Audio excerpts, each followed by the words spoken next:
Most consulting firms don't fail because of bad strategy. They stall because the founder becomes the bottleneck. Well, that's why I wanted you to hear from John Quirk, who spent decades inside a consulting firm that grew to 8 figures, built extraordinary tenure on the team, and ultimately exited. John lived through the messy middle, hiring mistakes, delivery strain, leadership gaps, and he helped redesign the business from the inside so that it could grow without breaking. In this episode, you're going to learn how John shifted from founder-led execution to durable leadership systems, the exact mindset change that allowed the firm to scale past early growth ceilings, and how to build a consulting company people don't want to leave. That's both your employees and your clients. If you want to build a firm that creates leverage, longevity, and real optionality, not just more revenue, you're going to get a lot out of this conversation. Enjoy.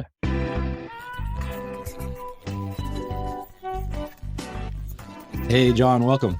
Thank you, Michael. How are you? I am great, and even better to be with you on this call. I've been really enjoying having you part of the Clarity Coaching Program as one of our coaches.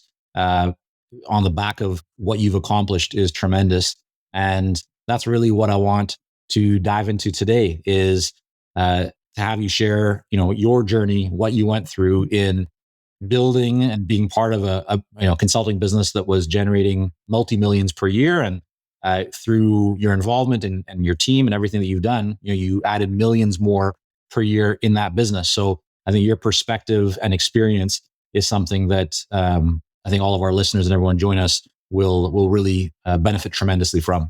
Well, great. And I'm happy to share. And I love being part of your team. You never get to any point in life without having a lot of people help you along the way. And I view this and coaching and working with other people really as a great way to give back and to, share experiences, because I was touched and am successful because of so many other people. So let's jump into it. Love it. Well, I want to go back to PSC, which was the company that you were part of, ultimately was acquired. What recurring pattern did you see, in that firm, or even thinking about more broadly other consulting firms, that you feel prevents them from, breaking through from that early stage growth to a more durable kind of delivery and leadership structure? What kind of comes to mind? The PSC specifically was a few things. So that was an ongoing entity when I went to work there in 2004. And I worked there for 8 years before we bought it from the founders. And so we went through evolutions of what we wanted to be, the kinds of things we were offering. We were primarily a technology consulting company. But the real breakthrough came when myself and my partners made the decision that we wanted to be a very employee-focused organization.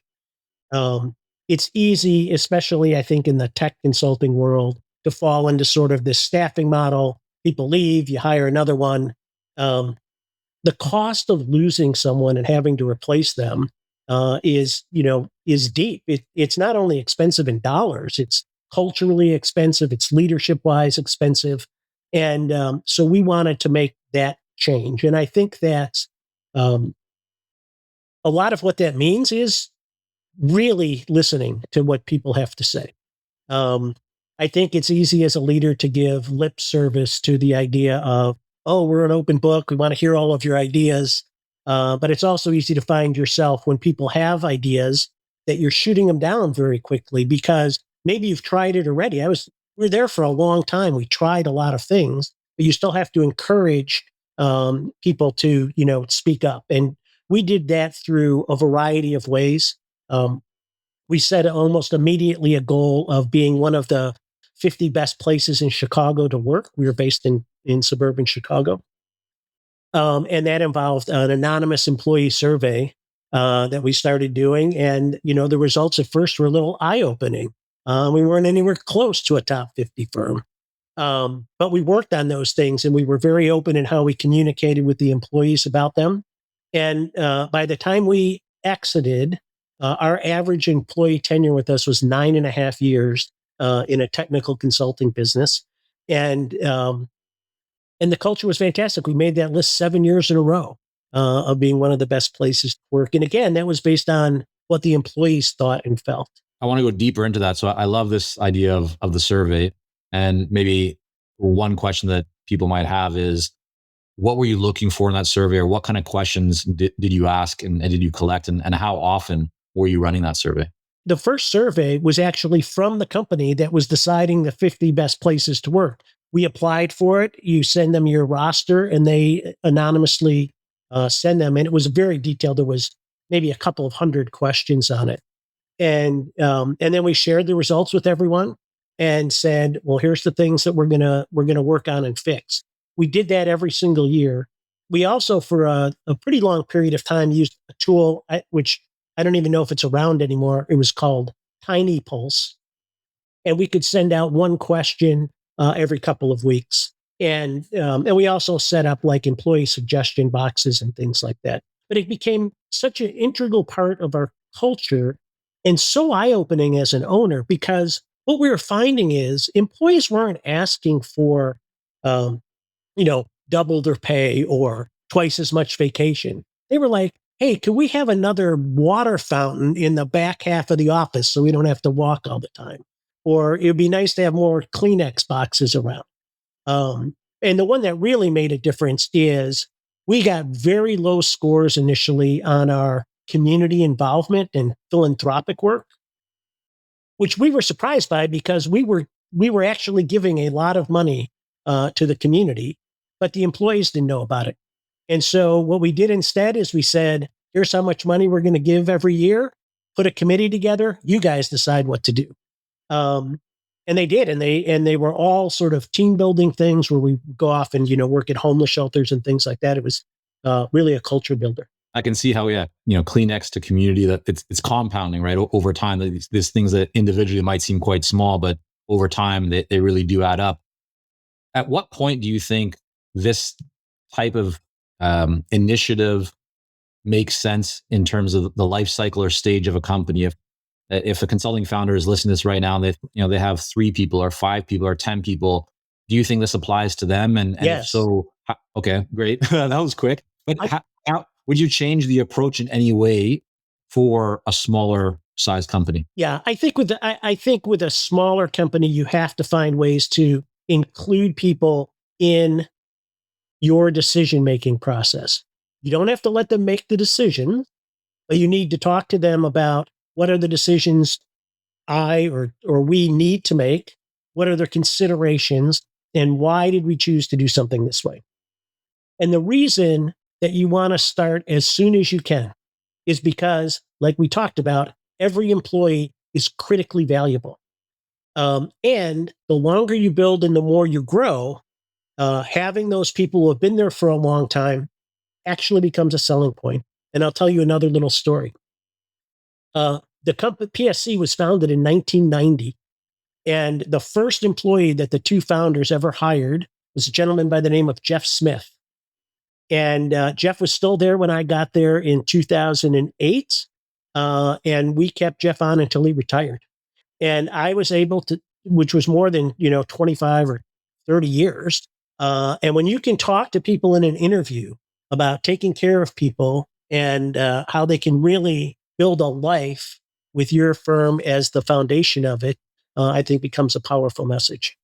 So, John, it sounds like everyone that came in performed exceptionally well, and that may not have necessarily been the case. You often hear, right, there's kind of A players, B players, C players. How did you manage that or think about that in terms of, okay, there might be some people in the organization that are not performing at the highest level. There's clearly are people that are performing. They're the A players. What was your approach to kind of dealing with people that might not be in the A player level just yet in terms of C and B players? So there's a couple of things there. One, because we came into this as it was already an ongoing entity and we're trying to change the focus a little bit, we did a lot of turnover early in the first couple of years. Then we really worked on our hiring process. And the first way that I did that is I hired an outstanding recruiter who worked really closely with me to understand what we were looking for. The second thing that we did is probably for 10 years, I did every first interview. because if people weren't going to pass my test, I didn't want later to be dealing with managers who were saying, "Oh, we should have hired this guy," or "I want to hire him." I just want to stop you for 1 second and ask a question on this, because a lot of people might take a different approach and say, well, I'm high up in this organization. Is this the best use of my time to talk to, somebody at the first stage of the interview? And they would do the opposite. They would maybe have a few people lower in the organization do those initial interviews. And then only when they've passed that, they come to you. So what was the thinking, the logic behind, I'm going to put my time first, have potentially quite a few interviews? Making the mental switch that you want to be an employee focused company and understanding how harmful a bad hire can be, right? A misfit, right? It's draining, it's time consuming, it's expensive. I did ask myself the question of what's the best way that I can be spending my time, and I decided this was it. And I had a great recruiter, so she did a lot of the awesome screening up front, and then we trained everybody on how to interview. So there was a lot that goes into that, but if you're in the people business, I'm not sure what you think you're doing that's more important than making sure you have the right people on the bus. Yeah, I heard a saying recently that, if you're under $1 million per year in your business, you should be focused as a founder, you should be focused on sales. But anything above 1 million, you really should be in the business of recruiting. And that means the people business. And as a founder, you got to do a lot of things. So yeah, it wasn't the only thing that I was doing, but it was a priority. And right. And so once an interview hit my schedule, that time was blocked out. One situation I think a lot of founders find themselves in as they build a team is that they will have some people on the team that are performing exceptionally well, others that again are not performing maybe as well, and there can be a bit of this danger of over reliance on just a star performer. How did you manage that? I'm sure that's a situation that you encountered as well. I'm just wondering what did you do to ensure that there was never over reliance on any one person in any function of the business? Yeah. Well, I'd like to say that there was never that over reliance, but there always is, right? There are always your top performers. But I think it certainly mentally and often actually writing it down, I always had in my head at least a contingency plan for what was going to happen if this person left or this person left. And when I got to somewhere I didn't have a contingency plan, then one of my priorities became, let's get a contingency plan. I have to train somebody else up. Right? I have to think about spreading that work out more. You're going to lose people, and and as you get bigger, there's always a sense of dread, right? Oh boy, we just lost our top engineer, or our best sales guy is moving out of state. But we recovered from every one of those, and as you do it more, you can keep pointing that out to people. And really what it does is it creates opportunities for people to step up into, which goes back to why hiring the right people, even at the lowest levels, is critically important. You have this 5 points of excellence kind of program. I'd love if you could just walk us through what are the 5 points to begin with. I'll get to the 5 points in a second. What we did is we did a complete reorg in, I think it was 2014. We moved away from practice leaders and separate practices within the firm. And we moved to what we call a consulting manager model, and we sort of pooled resources. And as part of all of that, and getting to that, the 5 points of excellence started out as an effort to update our employee training program. And what we ended up doing was deconstructing the business. So we had areas of people, delivery, prospecting, clients, and we called it discovery, but innovation, right? How are you going to find new things to do? And each one of those then had 5 specific curriculums in them. So there's these 25 things that we needed to be doing every single day. Not necessarily in the largest amount every day, but every day somebody had to be ready to do a demo, talk to a client, deliver a project, hire somebody. And then we created for each one of those a program where myself or one of the other leaders in the company would run, we call them awareness level training. So I really wanted everybody in my company to know how the consulting business works. Um, and that's a danger if you're just hiring people and putting them out of clients. They don't really understand your business. Um, and then we created sort of benchmarks for them so that they could become operational in some of these skills. So, for example, if somebody wanted to be involved in our hiring process, they had to go through our awareness level training about hiring, which was the HR stuff and my pitch on the company and that sort of thing. And if they completed all of those, we would then have them sit in and listen to interviews, and then we would sit in and listen to them do interviews. And once they hit that benchmark where they sort of became independent at that, they would then be used to do that task regardless of what their title or position in the company was. Was this the employee raising their hand and saying, "Hey, I want to get more involved. Like maybe I'm in marketing, but I want to get more involved in the hiring," and they would kind of self-select? Yes, it was all, there was none of those courses were required. It was self-selecting, but it was also part of our culture. So every time you got one of those independent levels, you earned a star points. So we had 5-star consultants. We had a board up in the lobby with their pictures and number of stars. We gave them out at quarterly meetings. And so it motivated people to want to do that. But what it also did was created career paths without creating hierarchy, right? So somebody, instead of, oh, I have to be a manager, I have to do this, we could show them different ways that we could help them improve their skills. And improving those skills was also helping us as a business, mutually beneficial. When you're an employee focused company, that has to be at the center of everything. What's the employee getting out of this? And did you find that the employees were wanting to take on and develop these new skills and get into these new areas because the driver was really them wanting to do that work and to learn new things? Or was it, again, a career ladder move of being able to increase their compensation, earn more, or something else? I think it was probably a little bit of both. So there were people who were truly interested in some of those things and wanted to learn them. What we also recognized right away was that there was sort of this peer competition that would go on at a quarterly meeting. Someone would earn a star point for something, and somebody else would beeline.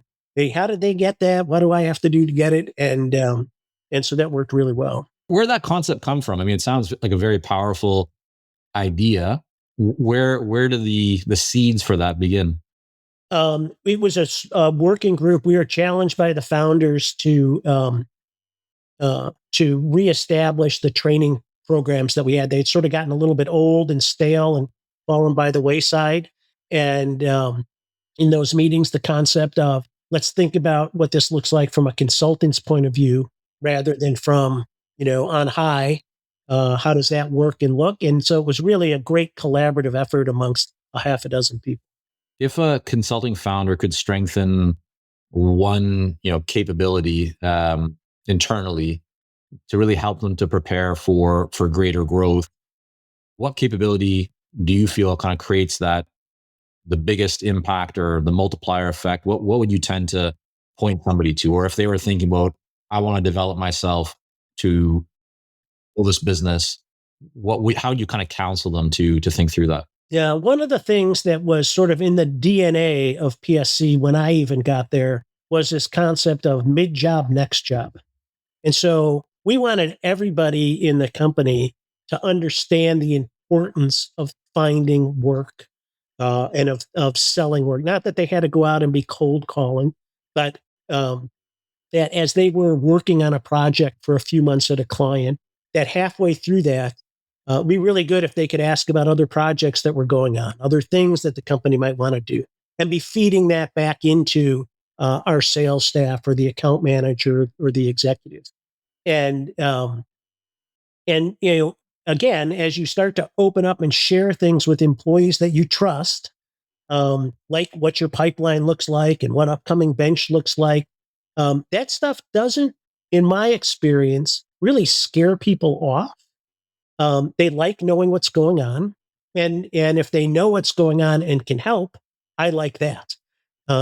Right. So I think it would be really having them understand how important it is, not only to meet a deliverable, and do a good job on this project, but to really, how do you use all the soft skills to become a trusted advisor to the client, so that the client will be looking for the next project to put you on, because they don't want you to leave, or they don't want this team to leave. And that's how I think that's one of the most important things. I think it's huge. I mean, just from a business perspective, right? There's that common saying that your current clients are your best source of revenue. Yet very often, I think for especially early stage kind of founders have this mindset that their business will grow from outside, meaning they always have to bring in new clients. But it's such a gold mine to find ways to add more value to existing clients. So I think that's really great advice.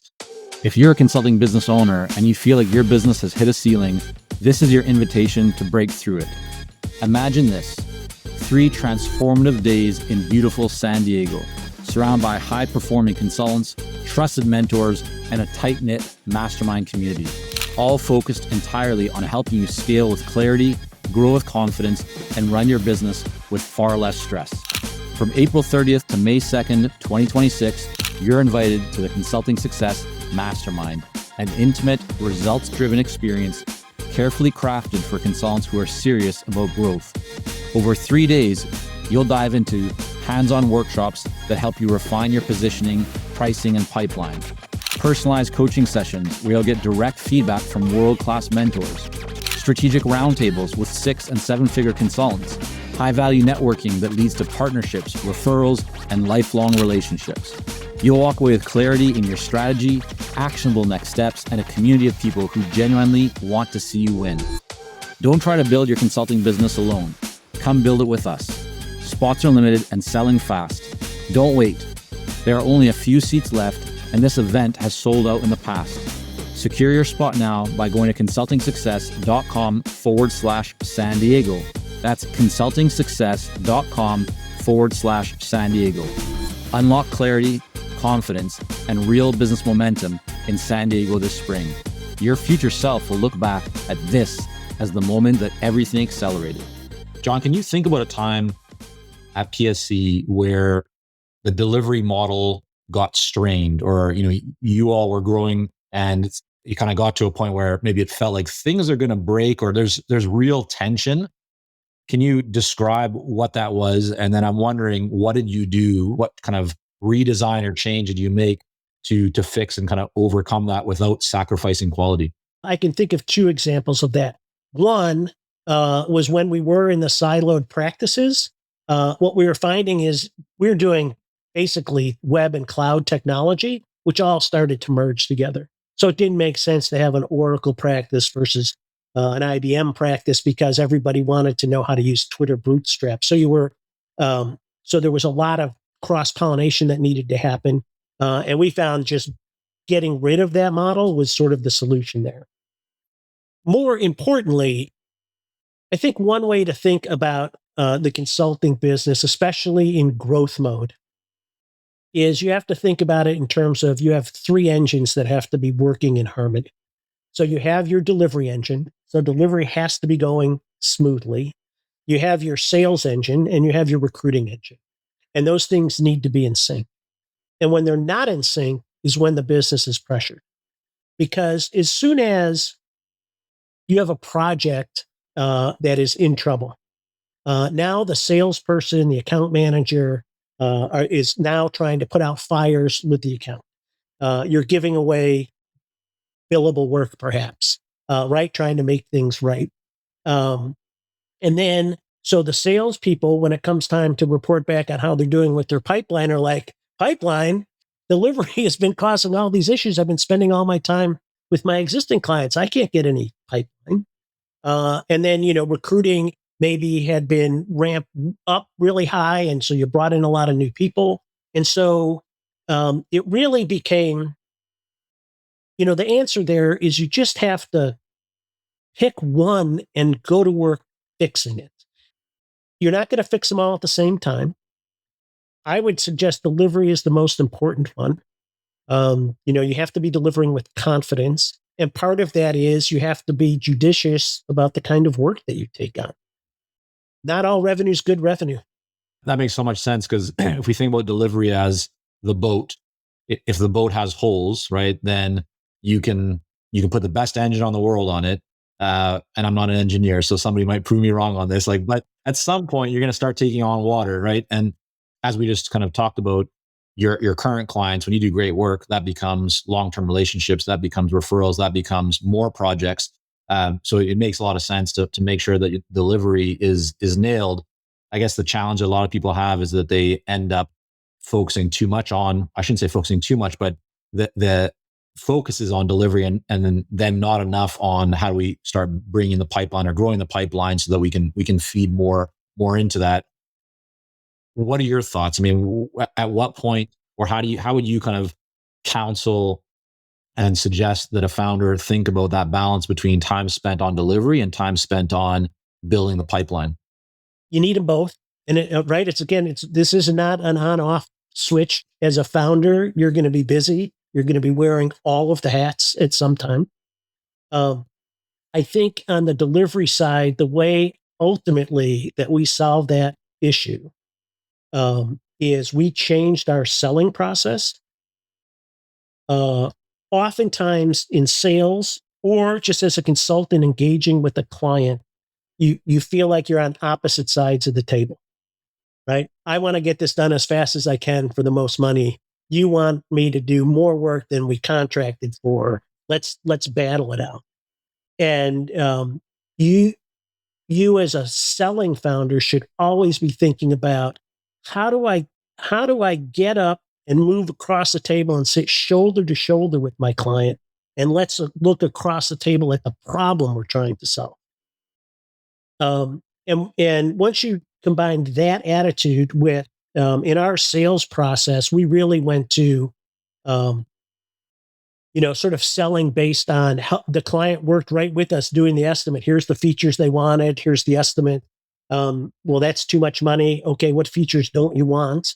But if you take the client with you through the sales process and the estimating process, after we did that, I really have a hard time recalling any difficult conversations I had with clients about scope change, because they were in it. They signed off on it. We would do half-day meetings in their offices to work through it. And too often you take a half-hour meeting, you go away, and you send them a proposal. And I think our feeling was, if clients weren't committed to bringing their team in to work with our team for half a day, they probably weren't that serious about spending the $1 million on the project. That makes a lot of sense. What's been your experience and thoughts on, high value customized projects and delivery versus productized offerings, and creating more standardized kind of repeatable offerings? PSC did custom application development. We tried half a dozen times to productize offerings. We had some success with building out some frameworks of projects that would sort of act as almost accelerators or expediters. It's really the thing that today people are talking about being able to do with AI, right? To create some of that repeatable work. I think it partially depends who you're selling to and what you're selling. But we were doing technology projects for mid-market companies across industries. There were no two projects that were the same. So this is, I'm sure that this is still front and center of what professional services companies are talking about right now, right, about how to productize those things, because, right, the push is to get away from hourly billing rates and to get to sort of outcome-based billing. And everyone seems to think that productizing that is the right way to go. I think you need to be really sure of your product.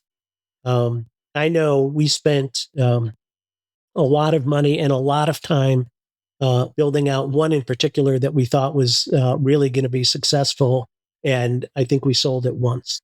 To me, the lesson here, and my thoughts on this, but I'm a very big believer that there's no one way, right? There's no best business model. There's the best one for you. And so PSC, right, as an example, a very successful firm, 8 figures in revenue, that customization was the path. You have others that are doing very well, and I've interviewed other very successful founders, and 100% of their business is productized. So there's everyone can find different ways to make it work, but the key is finding the right way for you, for your model, for your business, for your team, and so forth. The consulting umbrella is a big one. There's lots of things that fall under that for sure. What implementation kind of mistake or delivery work related area did you see show up that tended to erode margin or kind of really impact efficiency, or even maybe eliminate some real success of the project? But were there certain things that you've seen over the years, John, that really kind of stand out to you as, when that happened, we really started noticing that our margin was eroded, or there was some real issue related to delivery? Yes, and I can tell you virtually all of them were not technology related. What do you mean? Tell me more. When a CIO is bringing you in to do a big technology project, they don't expect it to go perfectly. What they do expect is to know when it's not going perfectly, to understand why, and to understand what you're doing about it. And I feel like so many of the problems that clients point to with consulting firms is all around communication and caring and passion. One of the things I always love to hear, we had a big client, and their CIO told me the thing they loved most about PSC's people is he felt most of the time they cared more about his business than he did. And so when you do that, when you communicate effectively, when you care about the client that you're serving, you build up goodwill. And so the first time that something goes wrong, they're not ready to fire you or throw you off the boat. You have to build up that goodwill. And I think you do that through honest communication. And I think I learned that lesson. I actually know the day. It was April 11th, 1990, because it was the day after my son was born. And I had a meeting with a client that they signed on for $1 million project. We were 3 weeks into it and 2 weeks behind. Wow. And I had to go tell the vice president that. And I sat down across from him. I said, here's what's happened. Here's why we're behind. Here is what we're going to do. And I will get back to you in a week with an update. And he was like, well, that's all I need to know. He wasn't yelling about it or anything. And we got it back on track. But everybody that you're giving a status update to, they're reporting to somebody else. And so you can never make them look bad.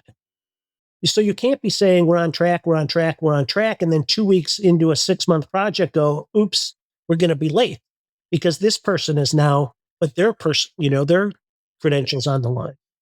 What's just as bad as saying we're on track if you're not is not even saying anything, not providing the status updates, which, I've talked to several clients in the last while who are, running some, they're running 7-figure businesses. They're doing very well, but as they've been growing their business, they themselves as founders have realized that they're not spending the time with their key clients as much as they used to.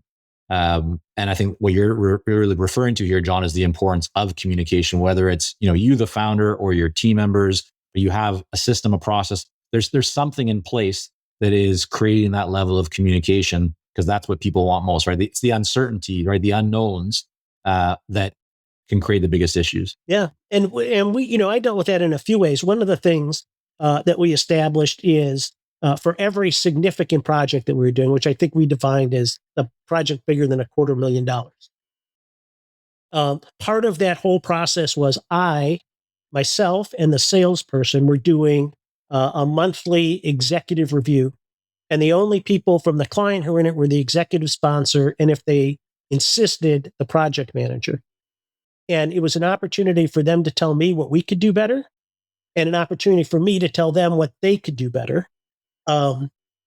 Because they don't always know what's going on with the project team. We think we're going to have access to a subject matter expert to help us write, stories that we're going to code, and the person is doing 100 other things. Well, I have a chance to point that out and say, if we could fix that, that would be great. They have a chance to say, hey, this person's personality isn't really coming across great in meetings. And it gives me a chance to talk to them and fix it before it becomes a problem. And when was that implemented? I mean, and was that as part of the onboarding process? Was that part of the sales process? When did you communicate? Like, when did the client actually know that the monthly meeting, this monthly touch point, was a requirement and part of the engagement? Yeah, it was in our sales deck. We would talk about sort of how we communicated, because in many ways, we talk about doing agile development, right, and stuff like that. But agile is as much a communication model as it is a development model, right? It's, here's what I'm going to do. Here's what I did yesterday. Here's where I'm blocked. Here's where I need help. And we sort of tried to put a lot of those philosophies to work in slightly different ways, but with our client. One more question about delivery and systems. Often people are very focused on delivery, bring in clients. In your mind, when's the right time for a consulting founder to really shift focus from just doing the work or having team members do the work to really building out the systems so that the business can scale, and thinking more about the hiring and those pieces? Is it based on revenue? Is it based on number of people or clients? Or how do you kind of view the right time to shift from just doing the work to actually building the systems for the future of the business? Well, it's interesting. One of the things that I've been talking about with some of our clients that I've been coaching is, even as they're beginning to hire their first or second person, they should be thinking about the systems that they need to do that. And so I think it's an evolution. And again, I don't think there's a switch that you just say, oh, we're, this much in revenue, so now I'm going to just go to work and build systems. You have to be thinking systematically from the beginning. What you don't need to do from the beginning is be automated, but you have to have those systems, right? They have to be documented, and so that you could pass them on to someone else, or that you can automate them or refine them as you're going along. But otherwise, you end up doing the same thing half a dozen times. Well, let's talk about sales, business development, the pipeline. Growing a business to 8 figures and beyond obviously requires having certain systems and effective ways of generating business. What did the best practice sales approach look like in the years that you were involved with this company? What were the main paths that the team was taking to generate pipeline and ultimately win business? And I know that's a big question, John, with a lot of different potential kind of moving parts or pieces to it. But if you were to just put a spotlight on the highlights or the most important areas, what would you kind of look at? I want to be clear. So I'm the examples that we're giving are for a company that is selling business to business and looking to sell into the C-suite. And we did almost all of that through referrals. And the second best path was through speaking engagements. We tried radio ads at one point in the history of the company, did various, marketing spends, and they never helped us get to as many of the right people as we needed to.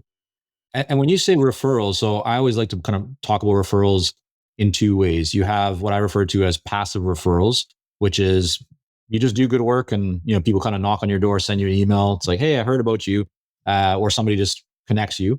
The other is more active referrals or proactive referrals, where the company actually has a system or a process in place, something that is done consistently. Maybe it's at stage 2 of the project, you're asking your champion inside the organization, your key contact, who else do you know? But essentially, it's not just kind of sitting back and waiting. It's more proactive. Which approach, when you say referrals, was it more kind of reactive or was it more proactive?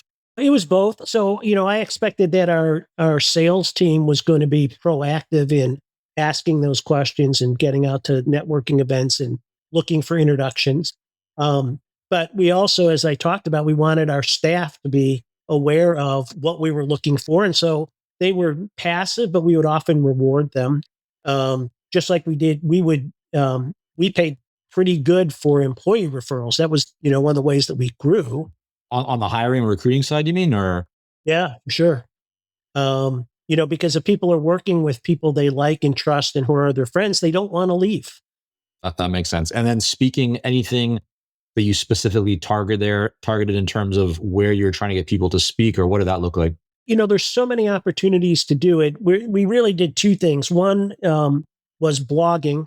So we had a lot of people that were doing their own blogs, and we went out and we got their permission to sort of consolidate them all onto our website. And when you say people, sorry to interrupt, but you mean like employees were writing? Yeah, I think at one point we had 15 different employees writing blogs that had their own followings, on their own technologies and things like that. And speaking engagements would come up at conferences and submitting papers and or speaking topics. And our policy was, if you were accepted to speak at a conference, we would pay to send you. Yeah, yeah. And if people really wanted to go to a conference, the best way to really get to go, figure out how to speak at it. And then often we would send a sales executive along with, to be working sort of the back of the room, right, and things like that. But that really generated a lot of positive results. John, what do you think is the key distinction between a consulting founder running a business doing, say, $750,000 a year, or even $1.5 million per year, and the company doing 5 million, 10 million? What's the gap that first founder needs to overcome to get to that second founder level, if you will? Like, are there certain things that you feel these are most important? Is it just a factor of many different things? But are there certain ones that you feel, generally, you have to have this minimum price point to even get there? Like, you have to have a minimum of $100,000 engagement, or like any kind of principles that you've collected that you believe are necessary? I don't think so. I know the first company that I ever worked for, which I was the 9th employee, and it got built up to like 120 people. The founder's philosophy was, any deal that was sold that was for less than $100,000, he had to approve. Okay.